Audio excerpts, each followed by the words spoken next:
Nasamsam sa Zambales ang sinasabing pinakamalaking drug haul sa kasaysayan ng bansa matapos madiskubre ang 10 bilyong pisong halaga ng shabu sa isang bangka. At live mula sa Maynila, nasa frontline ng balitang yan, si Camille Samonte. Camille, paano daw yan nadiskubre ng mga otoridad?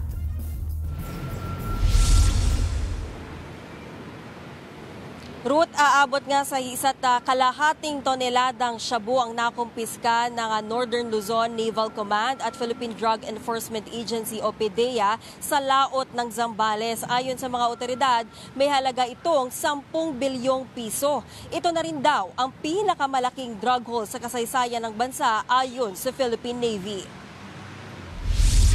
Nakatanggap daw ng intel ang Northern Luzon Naval Command at PDEA tungkol sa sakay ng isang bangkang kahina-hinala umano ang kilos. Kapansin-pansin din daw na malayo itong naglalayag kumpara sa iba pang fishing vessels. Nang lapitan, dito na raw tumambad ang bilyon-bilyong pisong halaga ng shabu. Sakay raw ng bangka ang isang dayuhan at 4 na Pilipinong mangingisda. Wala pang impormasyon ng Navy kung saan nanggaling ang banyaga. Hinala ng mga otoridad, posibleng nagmula sa mas malaking barko ang droga bago ito inilipat sa mas maliit na bangka. Maaari rin daw na binayaran ng mga mangingisdang Pinoy para ipagamit ang kanilang bangka at hindi nila alam na illegal na droga ang ikakarga. Narito ang pahayag ng Northern Luzon Naval Command. Punta natin doon, fishing vessel na lang yung nandun. Wala na yung source nung yung ginamit na pinanggalingan ng drugs. Itong mga mangingisda natin, usually mahihirap din talaga ito. So if they have a chance to earn more easy money, pwede sila talagang magamit ng mga syndicate na ito.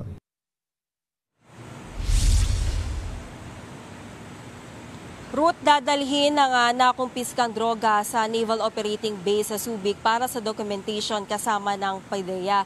Patuloy rin na inaalam ng mga otoridad kung saan nagmula ang illegal na droga bago ito isinakay sa fishing vessel. Ruth? Yan po ang Express Report ni Camille Samonte. Mga kapatid, ako po si Ruth Cabal.